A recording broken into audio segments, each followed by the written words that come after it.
За 2 дугаар Тимот номын 4 дугаар бүлгийн 1-8 дугаар хэсгээр Паул элчийн Тимот буюу өөрийнхөө дагалдагчдад бичиж үлдээсэн юм захидал байна.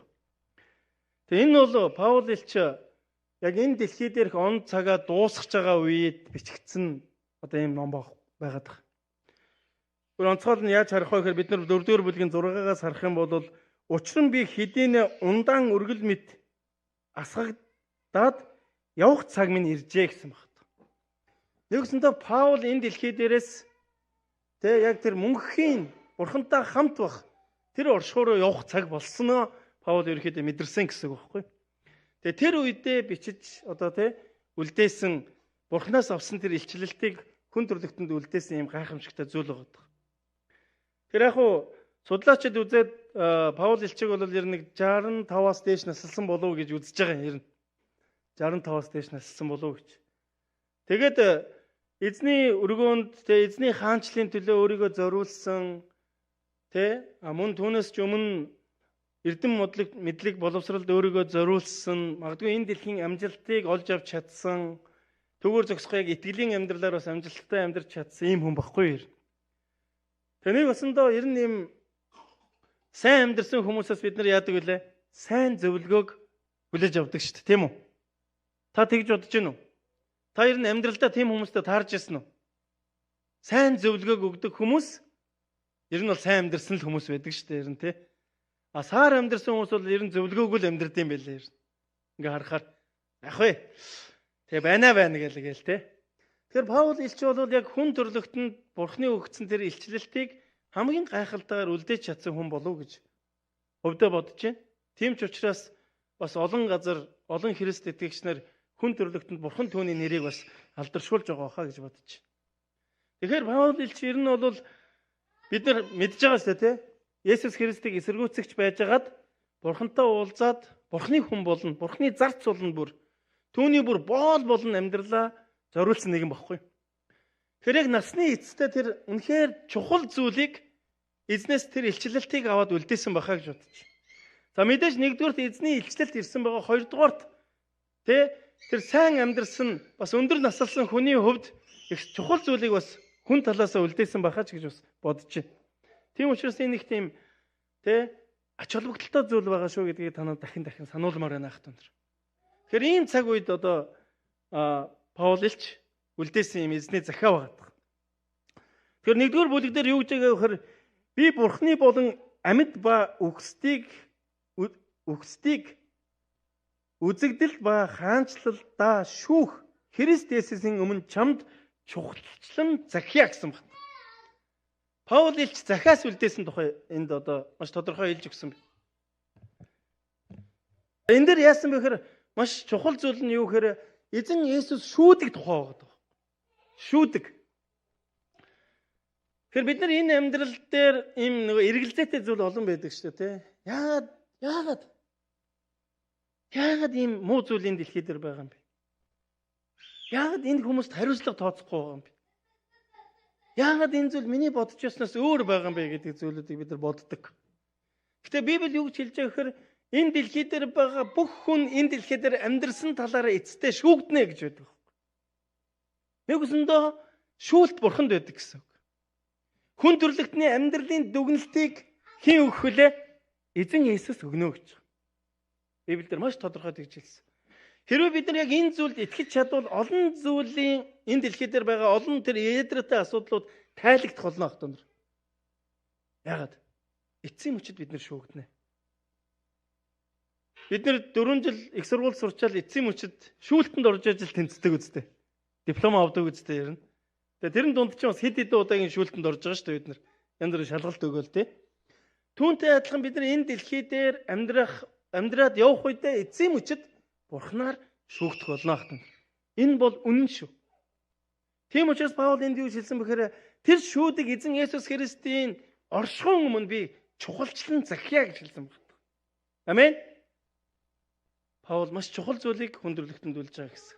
Тэгэхээр энэ захидал өнөөдөр Галил чуулганыхан ч гэсэн хамаатай тийм захиас учраас энэ газар тунхаглагдж байгаа юм шүү хатан. Тэгэхээр Паул элч өөрийгөө бол би барайнд сайн орсон хүн гэж хэлсэн. Ер нь энэ дэлхий дээр тэ харамс хийс амьдралынхаа туршиг эргээд харахад ер нь тийм санаа амар юу гэдэг нь тэ харамсалгүй амьдрсан цаг онжлууд ер нь бас ховор байдаг баг. Хүн болсон алдаатай он жилүүд зөндөө байсан баг. Хүн болсон онд харамсах зүйлсүүд их л байдаг баг. Тэгтээ Паул илч тийм амьдралаар амьдарж байгаад сайн амьдралаар дууссан тухай энд маш тодорхой хэлж өгсөн байдаг. Бид нар 7 дугаар хэсгээс өргөжлүүлээд харах юм бол би сайн тэмдэглэлээр тэмцсэн. Замаа дуусгаад итгэлээ сагсан гэсэн байна. Нэгсэндээ амьдралынхаа төгсгөл тэр би итгэлээ сайн сагсан тухай тунхагласан байна. Нэгсэндээ би яг ямар замаар явсан бэ гэдгээ мэдж байгаа гэсэн үг шүү дээ. Нэгсэндээ амар тайван байгаа гэсэн. Тэгэхээр Христ итгэгч хүний хувьд бол итгэлээ сайн сахих нь ерөөл юм аах та нар. Итгэлээ сайн сахих нь ерөөл юм. Тэгэхээр Паул илч яг энэ итгэлийг яаж сахисан бэ гэдэг тухай бүгдээрээ маш тодорхой эндээс олж харцгаая. Өргөжлөлүүд бүгдээрээ 2 дугаар хэсгээс харъя. Энд юу гэсэн бэ гэхээр үгийг тунхаглал цагаа олсон ч бай олоогүй ч бай би уужим сэтгэлээр сургаалаар синхрүүл зэмэл урамшуул гэж хэлсэн байна. Би дахиад хэл. Үгийг тунхаглал цагаа олсон ч бай олоогүй ч бэлэн бай. Уужим сэтгэлээр сургаалаар синхрүүл зэмэл урамшуул гэж хэлсэн байна. Нэгэнтээ Паул илчэнд юу хэлсэн бэ гэхээр сайн мэдээг тунхаглаж амьдрах тухай маш тодорхой хэлж өгсөн байна. Нэгдүгürt хэрвээ бид нэр эзэн Есүс Христ итгэлээ өгөөд амьдрч байгаа бол бидний амьдралын яг тэр итгэлийг тээх, итгэлийг минь тэжээх, итгэлийг минь үн цэнтэй болгох, биднийг урам зоригтой болгох, тэгээ биднийг синхрүүлэх, биднийг үнэхээр сургах тэр зүйл бол сайн мэдээ юм а гэж хэлсэн байна. Амен. Ром номын 1-р бүлэг дээр бүгдээрээ Паулыг яг юу гэж тунхагласан бэ тухай харцгаая. Энэ дээр юу гэсэн бэхээр би сайн мэдээнээс ичихгүй. Энэ бол итгэгч болгоныг юуны төрөнд ивэд түүнчлэн грек хүнийг ч аврах Бурхны хүч мөн гэсэн байна. Сайн мэдээ юу гэсэн бэ? Бурхны хүч гэсэн байна ах та нар. Тэгэхээр бид итгэлийн амьдрал дотроо амьдарч явах үед, ер нь энэ дэлхий дээр амьдарч явах үед бид нар сайн мэдээ тарааж Бурхны хүчийг мэдрэх учиртай юм ах та нар. Амен. Сайн мэдээ тарааж Бурхны хүчийг мэдэрцгээе гэж хэлж байна. Таны амьдралд яг сайн мэдээ хэр тараагдж байгаа вэ? Хэрвээ бидний амьдралд сайн мэдээ байхгүй бол амьдрал маань их л нэг л тийм сул дорой байх тухай энд өгүүлж байгаа гэсэн. Магадгүй би яг итгэлийн хүний хувьд яг тэр сайн мэдээг эзэн Есүс Христийн сайн мэдээг тунхаглаж ярьж гэрчилж амьдрахгүй бол итгэл маань сул дорой байх тухай энд маш тодорхой хэлж өгсөн байна. Ойлгомжтой юу те? Тэгэхээр сайн мэдээ гэдэг нь өөрөө маш тодорхойгоор хэлэх юм бол хариуцлага байна. Христ итгэгч хүмүүст өгөгдсөн хариуцлага байхгүй. Хэрэг хүний амьдрал хариуцлага гэж байдаг тийм үү? Хариуцлага. Өдөр хамтдаа хариуцлага гэж хэлэх үү? Та ерэн хэр сайн хариуцлагатай хүн гэж өөрийгөө боддог вэ? Айгуу бах те. Ер нь боломжийн шүү. Дажгүй ер нь бол хичээсэн зүйлийн ард гарчдیں шүү гэдэг зүйл ч те ер нь бол те. Тэгэхээр хариуцлага гэдэг зүйл мэдээж дотроо янз бүрээр байгаа бах. Тэрэн дундаа заавалчгүй хэрэгжүүлэх ёстой хариуцлага гэж байдаг юм. За тэр нь жишээлбэл бидний хувьд хүн төрлөختний хувьд сайн аав ээж байх тийм үү? Сайн эхнэр нөхөр байх тухай. Энэ бол хариуцлага шүү. Түүнээс энэ зүгээр л хийсэн ч яах вэ? Хийхгүйсэн ч яах вэ гэдэг зүйл ерөөсөө биш байхгүй. Ойлгомжтой юу те? Тэр Библиэлд сайн аав байх, сайн ээж байх, сайн нөхөр байх, сайн эхнэр байх тухай бас маш тодорхой хэлж өгсөн байдаг. Хайрт нөхрүүдээ. Тэгээ тэр нэгэн хүний хайртай нөхрөө юу ч хэлсэн бэ гэхээр та өөрийгөө хайрладаг шиг эхнэрээ тийхүү хайрлаарай гэж хэлсэн байна. Амен. Эхнэрээ хайрлах тухай, гэр бүлээ хайрлах тухай эрх хүнд өгөгдсөн хариуцлага юм аах түн. Тэгэхээр тэр хайрын дотор олон зүйл явж байдаг. Хангах, тэ? Хамгаалах гэд маш олон зүйлүүд явж байдаг. Мөн тэр түүн дотор бас юу байдаг вэхээр сахилгажуулалт явж байдаг шүү. Өнгөрсөн 7 хоног манай чуулган дээр нөө сайн шинэ итгэгчдийн хичээл эхэлсэн байгаа шүү дээ. Тэгээ тэр шинэ итгэгчдийн хичээл дээр бид нэр бурхан гэж хинбэ гэдэг тухай үздсэн байхгүй. Магадгүй та нар мартсан байж магадгүй. Би хэлж өгье. Бурхан гэд бол хайр юм аа. Бурхан бол бүтээгч юм аа. Бурхан бол хангагч юм аа. Тэгээд төгсгөлд нь дөрвөн зүйлийг үзэж явах олон зүйл байгаа л да. Гэхдээ энэ дөрвөн зүйлийг ер нь мэдсэн багт бурханы талаарх ойлголт гайхамшигтайгаар суур тавигдаж өгнө гэж үзэж байгаа. Тэгэхээр хамгийн сүүлд нь юу гэж хэлсэн бэхээр бурхан бол хүмүүжүүлэгч юм аа гэж хэлсэн. Тэгээ нэг өсөндөө яаж ийм нэхээр эрэгтэй хүнээс шалтгаалж маш олон зүйл болдог тухай бид нар ойлгох хэрэгтэй. Харах хэрэгтэй. Тэгээ юу гэсэн бэлээ? Хайрлах гэсэн баг. Амен. Та хайрлаж чадах юм бол үнэхээр эзний амар тайвныг, бурхны хүчийг харах болно ах түнэр. Эмэгтэй хүчүүдэд юу хэллээ? Нөхрөө хүндэл гэсэн байдаг. Эмэгтэйчүүд нь хэр их нөхрөө хүндэлж байгаа вэ?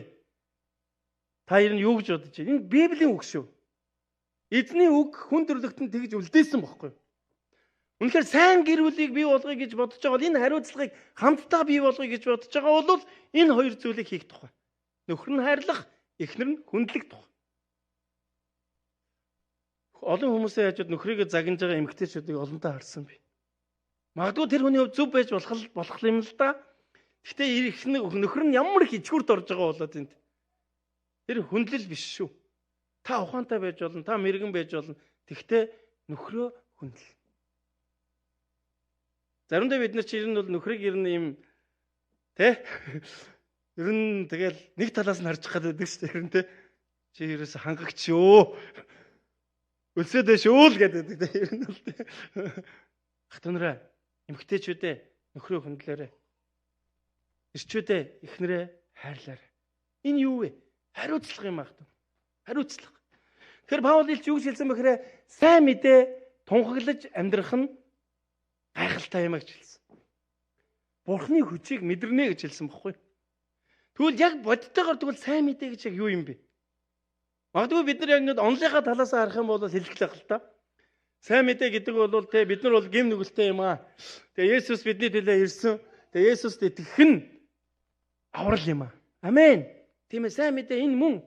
Гэхдээ үнэхээр бодтой зүйл нь юу гэхээр та суралцж байгаа зүйл дотор амьдрах тухай. Амен. Та Библиэд суралцж байгаа бол түүнийхээ дагуу амьдрах тухай. Библи танд яг юуг зааж байгаа? Бурхны үг танд яг юуг чиглүүлж байгаа? Түүнийхээ тухай амьдрах тухайг сайн мэдээ гэж хэлээд байгаа. Олон зүйл яг түүгээр амьдрахгүй байгаа учраас сайн мэдээ хүн төрлөختөнд хүчгүй харагддаг. Гэхдээ тэр хүчтэй хэвээрээ байсаар байгаа. Амен. Яг сайн мэдээний дагуу амьдрсан хүмүүсийн амьдрал гайхалтай ерөөл Бурхны хүч оршдгийг бид нар амьдрал дээр олонтоо харж байгаа. Тийм гэрчлэлийг бид нар олонтоо мэдж байгаа, сонсож байгаа ах дунараа. Тийм учраас ах дунараа сайн мэдээг тунхаглаж амьдрцгаая. Юу гэсэн үг вэ? Суралцж байгаа зүйлийнхаа дагуу амьдрья л гэсэн. Бурхан биднэрт юуг заасан? Эхнэр нөхрөөс харах юм бол хайрлах тухай, хүндлэх тухай заасан.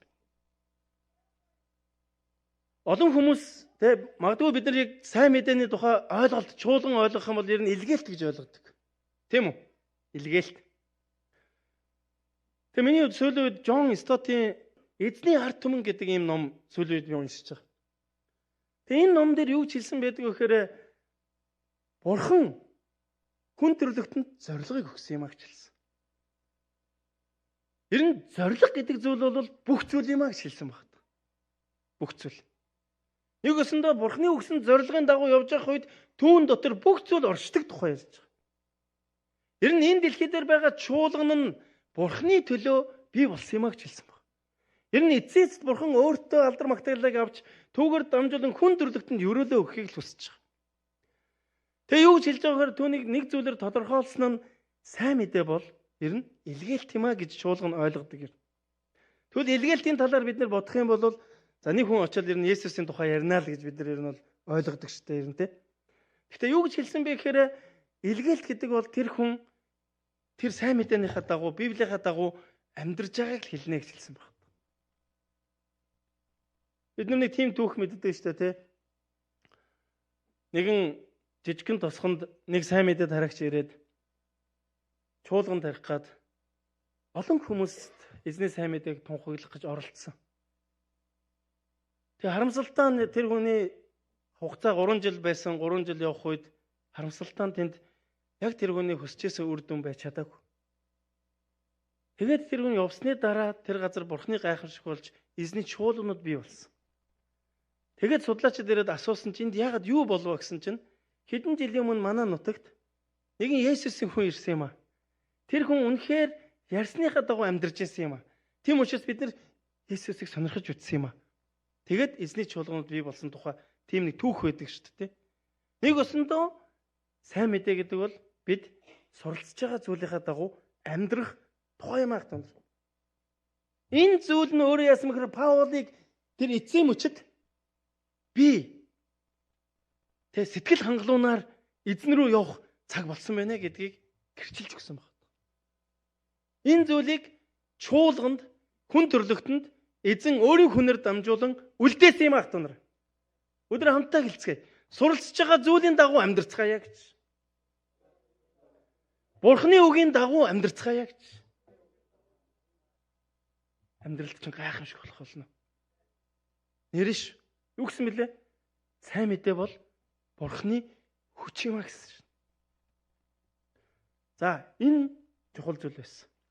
Хоёр дахь зүйл нь юу байсан бэхээр бүгдээрээ 7 дугаар хэсгээс харъя. Саяны 2 дугаар Тимот номын 4 дугаар бүлгийн 7 дугаар хэсэг. Энэ дээр юу гэж хэлсэн бэ гэхээр би сайн тэмцлэр тэмцсэн. Замаа дуусгасан, итгэлээ сахисан. За одоо энд нэг чухал зүйл байгаа. Паул илч итгэлийн амьдралаар амьдраад явхдаа яасан бэхээр энд юу гэсэн бэхээр тэмцсэн гэсэн баг. Тэмцсэн. Өдөр хамтдаа тэмцэл гэж хэлэхгүй. Таны амьдралд хэрэг тэмцэл байна вэ? Тэр тэмцэл яг юуны төлөөх тэмцэл байгаа вэ гэдэг ойлголтоо гэсэн. Сайн мэдээг ер нь итгэлийн амьдралыг заримдаа нөгөө дайнтай төсөөлдөг шүү дээ, тий. Дайн бид нар ялах ёстой гэдэг шиг. Заримдаа итгэлийн амьдралыг ер нь бол тэмцээнтэй одоо зүүрэлдэг, тий, зүүрэлдэг. Тэмцээнд хүн яах гэж ордё? Ялалт байгуулахын тулд л орж байгаа. Тэмцээнд орохын тулд хүн асар их бэлтгэл хийж байгаа. Тийм үү? Асар их зориулалт бий болгож байгаа. Тэгэхээр энд юу гэж хэлсэн бэ гэхээр би сайн тэмцлэр тэмцсэн гэсэн байна. Тэгэхээр ах トゥ нараа хоёр дахь нэг чухал ойлголт бол бид итгэлийн амьдрал дотроо тэмцэх тухай ойлголт юм. Тэмцэлгүйгээр аливаа зүйл байхгүй гэсэн. Тэмцэлгүйгээр бид сурж байгаа зүйлээрээ амьдрах боломжгүй гэсэн үг байхгүй юу? Амен. Таны амьдралд тийм тэмцэл байна уу? Юу та өрөөлөв. За би энэ дээр нэг хэдэн зураг бэлдсэн байгаа. Нэг хоёр зураг. За эхний зургийг гаргаж өгөөч. За энэ хүнийг таних уу? Сэрод гээд марафон гүйж байгаа шүү дээ, тий? Монголын тамирчин шүү дээ. За энэ хүн бол сая Парисын Олимпиад 6 дахь удаа оролцсон. 42 настай. Тэгээд 6 дахь удаага Олимпиад оролцсноор Гиннест бичигдсэн байна. За яг хуу энэ хүн тэг гайхалтай амжилт гаргаагүй байж болно. Гэхдээ энэ хүний амжилт нь юу байсан бэ гэхээр барайгаа сайн дуусгасан байна. Ер нь бол марафон гүйлт бол барайнд орох нь л чухал зүйл байдаг шүү дээ. Яаж гэж байгаа л ямар нэгэн байдлаар л би барайнд орох тухай бол. Тэгээ та боддоо Монгол улсын гавьяа тамирчин тэг бас улс орноор энэ хүн чинь бод тэг гавьяагаа бас үнэлүүлсэн тийм хүн байна. Тэгээ энэ хүн яасан бэ гэхээр 6 удаа Олимпиад орсон гэж боддоо. Нэг Олимп хэдэн жилийн хугацаатай болдё? 4 жилийн хугацаатай. Нэг усандаа 6 удаа гэдэг чинь 20 жил, 24 жилийн туршид тэмцсэн гэсэн. Спорт гэдэг зүйл бол тэ хязгаартай шүү дээ. Юу гэдэг лээ? Спорт бол залуу насны омогшил юм аа. Би сая зохиоч юу? Спорт гэдэг бол залуу насны зүйл шүү дээ, тий? Залуудаа л хүмүүс амжилт гаргадаг. Яг одоо сүүлийн үед ч бас юм хөгжчүүл цаан чинь бас тий. Тэр манай Монгол улсын нэг ах байгаад байгаа ш 90 хэдэн настай тий. Арднаа гэд. Тэр хүн бол одоо хэлж ялла шүү дээ. Би одоо ер нь тэмцээн болгон руу явахгүй. Би одоо ер нь үн цэнтэй тэмцээн рүү явна гэж хэллээ шүү дээ. Тэгэхээр юу вэ гэхээр энэ хүн 6 удаа Олимпиад орохдоо 24 жил тэмцсэн баг. тэмцэлгүй зүйл гэж байхгүй. Тэмцэлгүй ялалт гэж байхгүй. Тэмцэлгүй барай гэж байхгүй. Тэмцэлгүй амжилт гэж байхгүй байх тундар. Тийм учраас бидний итгэлийн амьдрал дотор яг тэр суралцж байгаа зүйлээр амьдрахын тулд Бурхны гайхамшигыг мэдрэхин тулд яах ёстой гэхээр бидэнд тэмцэл хэрэгтэй. Та хэр тэмцэж байгаа вэ? Эсвэл за яах вэ? Болох ухаа гэж байж гинэ. Ерөн бидний тэмцэл юу гэж чуулганд бид аливаа зүйлсийг зохион байгуулдаг. Энэ юу гэхээр бид тасгалжуулагдаж байгаа байхгүй юу? Та боддоо магадгүй та олон жил Христийн сүмд яваад итгэж болсон байж бол. Та итгэж болоход танд юу нөлөөлсөн бэ? Чуулганаас зохион байгуулж байгаа аливаа зүйлс, чуулганаас өгж байгаа чиглүүлгүүд, чуулганы пастор, ахлагч, удирдагч нарын чиглүүлж байгаа алив зүйлс үргэлж биднийг дасгалжуулж байдаг.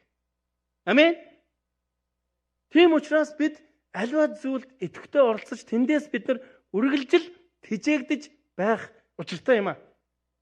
Яг биднэрт бол зөндөө зүйл байна л да. Бурхны үг, залбирал, магтаал, нөхөрлөл, гайхалтай. Амен. Эсийн бүлэг байгаа ш. Эсийн бүлэгт хамрагдаар ах түнэр. Энэ юу юм? Бид итгэл дотор дасгалжуулалт юм шүү. 6 жил, 24 жил энэ хүн Олимпиад орохдоо, Олимпиад ороо зогсоход тэр барайнд орохдоо яасан бэхээр үргэлжил дасгалжуулагдаж байсан юм. Тэг бол яг уу домдоо бахардаад унах шүү дээ. Хилэн гоцооны үстэй ер нь бол хөлн цуцсан үстэй. Тэ? Уушиг нь бактерийн үстэй. Тэгэхээр бид нэр хэрвээ тэмцэл дотор те яг тэр альва зүйлсэд өөрсдийгөө тэгж тэжээхгүй бол бид нар хил гоцоогоод хөл цуцаад уушиг бактерицаа явж байгаа гэсэн үг байхгүй. Ойлгомжтой тий. Тэгээ уушиг бактериад байгаа учраас заримдаа бид нар шиг асдаг шүү дээ тий. Амьдрал дээр тийм зүйлсүүд их байгаа шүү дээ ер нь. Ах түнрээ. Тийм учраас та өөрийгөө тасгалжуулаа. Чуулганаас зохион байгуулж байгаа олон нийтийн зүйлд оролцоорой. Сард нэг удаа залбирал. Боддоо та сард нэг удаа ямар их нэгүсэл вэ? Яаж өглөө болгон таныг ирээрэй гэж одоо тий дасгалжуулчаагүй юм бэ? Ямар мэрэгэн дасгалжуулагч вэ? Ойлгомжтой тий? 7 хоногт ганцхан удаа эсийн бүлэг. Яаж өнжөөд нэг удаа цуглараарай гэчээг юм бэ? Ойлгомжтой юу? 7 хоногт нэг л удаа эзний өдөр та өөртөө тэ цаг гаргаад бүтэн өдрийг та эзний өргөнд ирээрэй. Биднэрт улам боломжууд байна ах түнэр. Та өөрийгөө тасгалжуулаар. Тэгжээж бид нар тэмцэлд амжилттай уршаа алхах болно ах түнэр. Амен. За хоёр дахь дахиад нэг зураг байна. За энэ хүнийг таних уу? Сумоч нь. За ирчүүд ер нь бол мэдж байгаа. Энэ бол Японы сумо бүхийн алдарт их авраг гэж нэрлэгдэж болохоос ган эрдэн гэдэг хүн баггүй. За та бол яг хөө давгаагаа мэдж байгаа бох тий. За ер нь бол хакухагаа мэдж байгаа бох. Энэ хүн 10 удаа төрүүлсэн шүү дээ. Ган эрдэн гэж залуу. Тэгээ энэ залуу 14 онд анх Японы сумо бүхчийн олон шаттай. Тэг хамгийн дээд зиндаанд орж ирсэн баггүй. 14 онд. Тэгээд 3 жилийн дотор буюу 17 он гэхэд энэ хүн одоо тийм Монгол үндэсний цол хэрэмгээр бол Солонгосын биш Японы дээр энэ сумо бүхийн тэмцээний арслан цолыг хүртсэн баггүй. Тэг ер нь ирээдүйн мундаг их аварга гэж энэ одоо энэ хүнийг шигширч ирсэн. Харамсалтай нь юу болсон бэ гэхээр бэртэл төрсөн. Спортын хамгийн хэцүү зүйл бэртэл шүү дээ тий. Аль болох бэртэл авахгүй байх тухай.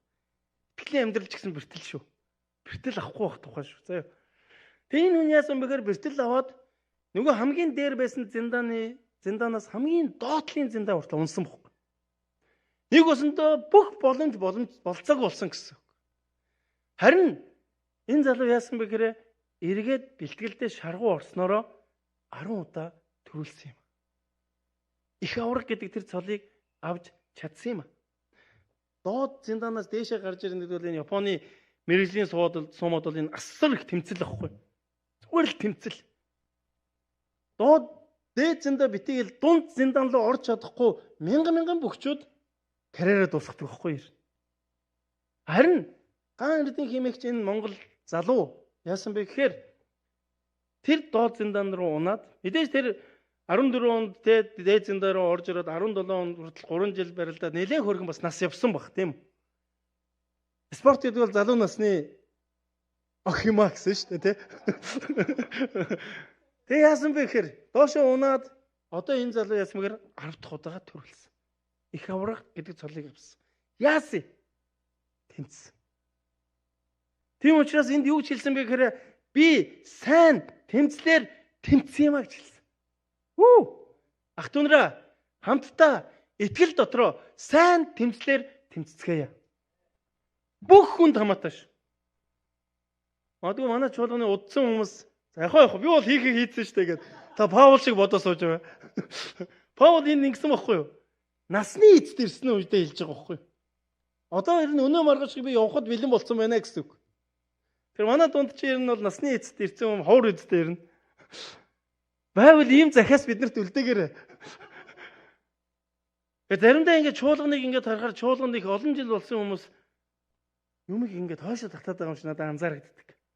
Яагаад? Зөвлөдөө би хийхээ хийц. Үгүй яах вэ? Энэ бол буруу бодол шүү. Библи юу гэж байгаа вэ гэхээр эцсийн өдрийн хүртэл тэмцсээр байцгаая гэсэн байна шүү. Хэрвээ миний дотор жоохон ч гэсэн тийм бодол орж ирж байгаа бол биений итгэл үнэмшил буруу явж байна гэсэн үг. Би Библийг буруу ойлгоод байна гэсэн. Эсвэл буруу газраас нөлөө аваад байна гэсэн үг. Харин Библи юу гэж хэлж байгаа вэ гэхээр эцсийн хүртэл тэмцэх тухай. Энд юу гэсэн? Сайн тэмцлэр тэмцсэн гэсэн. Хатуу нар хамтдаа сайн тэмцлэр тэмцэцгээе. Магадгүй чуулган минь олон жил болоод эзнийг хүлээж аваад гайхалтайгаар өрөөгдөж байгаа хүмүүс маань илүү хөрөөлийн сууг байгаасаа гэж эзний нэрээр ятгахмаар байна хатуу нар. Олон хүмүүс биднийг харахтаа яаж энэ ах шиг, яаж энэ ихч шиг болох вэ гэж боддог. Энэ үнэн шүү. Би ч гэсэн анх Христийн сүмд орж ирчээд ямар гоё залбирдаг ихч вэ гэж боддог гэсэн. Ямар гоё ааштай ах вэ? Яасан тэр хүмүүс бидний өмнө үлгэр дуурайлтаагаар бас сурснараа амьдарч байсан байгаа. Өнөөдөр бас нэг нь итгэлийн анд манд тэгж хэлчихсэн. Би ингээд өгтөнд үйлчлдэг байсан. Тэгсэн чинь нэг тийм согтун хүн орж ирсэн. Бүр ингээ гудамжны юм архинд орсон хүн. Одоо манай чуулган дотор болсон зүйл байхгүй юу? Тэгээд яана энэ хүнийг одоо оруулах уу байх уу гэд бодоод эргэлзээ зогсчихсан гинэ. Тэгээ байжсэн чинь чуулганы пастор тэр хүнийг тэврээд, мэдлээд тэгээд дагуулж орж ирээ суудал дээрээ суулгасан байна л да. Өргөөр оруулж ирээ суулгасан. Тэгээ тэрийг хараад сэтгэл нь шатсан. Йоо. Ингэж л үйлчлдэг байх нь. Хүнд ингэж л үйлчлдэг байх нь гэж суралцчихсан гэсэн. Нэг усандоо сурсан зүйлээр тэнд үйлцсэн байх. Сурж байгаа зүйлээ үйлцсэн байх нь хатан. Тэгэхээр ах トゥ нараа Библи биднийг юунд ятгах? Сайн мэдээнд. Тэ? Тэгэхээр сурж байгаа зүйл дотор амьдрах тухай. Тэгээ энэ зүйл дотор яасан бэхээр тэмцэх тухай шүү. Тэмцэлгүй ялалт гэж юусоо байхгүй. Галилчуудаа хэдүүлээ 22 жил болсон чуулган илүү тэмцэл хэрэгтэй шүү. Заримдаа бидний дотор нэг тийм юм төрчих гээд байдаг. Заахаа тий байж байдаг шүү. Яа тий. Ингээл залбираал байж байдаг тий. Ахаа их магтчихлээ дээ хэдэн нөхдөд энийг л. Магтж байгаа. Яа энэ ингээд нэг ийм хэвшмэл байдал руу орчих гээд байдаг. Яг бид нар хүн сул дорой учраас ийм зүйлийг авах гээд байдаг л да ер нь. Гэтэ бид нар яах вэ? Тэмцэх учиртай. Тэмцэхийн тулд яах ёстой вэ? Өөрийгөө дасгалжуулах учиртай юм шиг байна. Амен. За бүр уршаа би энэ сайн мэдээг дахиад нэг зүйлээр гүйцэх гэдэг. Бүр бодтойгоор сайн мэдээ гэдэг зүйл юу вэ гэхээр гэмшлийн тухай ойлголт шүү дээ. Нэгсэндөө Бурхны өмнө үннээ өчөх тухай ойлголт. Бууж өгөх тухай ойлголт. Зарим тохиолдолд те хойшид суух тухай ойлголт. Хин нэг урдаа гаргах тухай ойлголт. Зарим тохиолдолд урд нь гараад манлайлах тухай ойлголт. Зарим тохиолдолд нь зогсох ёстой газараа зогсох тухай ойлголтуудыг л хэлээд байгаа. Амен. Библи яг тийм зүйлийг бид нарт заасан шүү дээ. Энэ нь өөрөө сайн мэдээний хөрөөл юм аа гэж хэлсэн байгаа шүү. Тэгэхээр энэ тэмцлэр хамтдаа тэмцэх тухай шүү. Ямар гайхалтай бай тээ. За тэгээд үргэлжлүүлээд 8 дахь хэсэг. За би 7 дахь хэсгийг дахиад уншиж өгье. Би сайн тэмцлэр тэмцсэн. Замаа дуусгасан. Итгэлээ юу гэсэн бэ? Сахисан. Итгэлийг яаж болдог байх нь вэ? Сахиж болдог байх. Нөгөөсөндөө бурхан бидэнд боломжгүй зүйлийг тулгаагүй гэсэн үг байхгүй. Нэг боломжгүй зүйл өгчөөл те. За энийг хийгээрэй гэж л чаддсан бол хийгээрэй. Би та нарыг хараад байжээ те. Гээгүй гэсэн үг байхгүй. Яасан бэ хэрэг? Сахисан. Энэ бүр ингээд гүйцэд хийсэн баг. Паул хэлж тэгж тунхаглаж өгч байгаа гэсэн. Үргэлжлүүлээд 8 дээр бүлэг дээр юу гэсэн бэхээр урд минь зөв байдлын тэтэм надад захигдсан байна. Зөвд шүүгч эзэн намайг тэр өдөр зөвхөн намаагч биш түүний үзэгдэхийг хүсэгч бүгдийг бас түүгээр шагнах болно гэсэн. Урд минь зөвхт байдлын тэтэм байгаа тухай хэлсэн. Зөвхт байдлын тэтэм. Тэгээд энэ дээр дахиад нэг шүүгч гэдэг зүйл орж ирж байгаа. Бурхан шүүдэг. Шүүгч эзний өмнө зэгсэн бол одоо эзэн шүүгч эзэн биднэрт яг энэ итгэлийн замаар явхад, яг энэ сайн мэдэн дотор явах үед юу гэсэн мэхээр тэр тэтмийг өмсгөнө гэсэн байна. Түүний хүсэн хүлээгч тэр дахин ирнэ, тэр үзэгдэнэ, тэр намайг шүүнэ гэж итгэх бүгдэд тэр тэтмийг өгнө гэсэн байна. Юуны? Зөвхт байдлын. Ерөөлийг бид хүртэх учиртай юм ахтан. Амен. Тийм учраас чуулган хамтдаа Паул адил барианд орцгоё. Дахиад хэл. Паул адил барианд орцгоё. Нэг өдөр бид нар энэ амьдралыг дуусгах үнэ ахтан. Тэр үед бид нар яг Паултай адилхан яасан? Сайн мэдээгээр амьдарсан. Итгэлийн сайн тэмцлэр тэмцсэн тухай ойлголтлоо гоо. Амен. Тэгээд хамтдаа үр жимстэй амьдралаар амьдарцгаая гэж эзний нэрээр ятгахж байна. Хамт залбирая.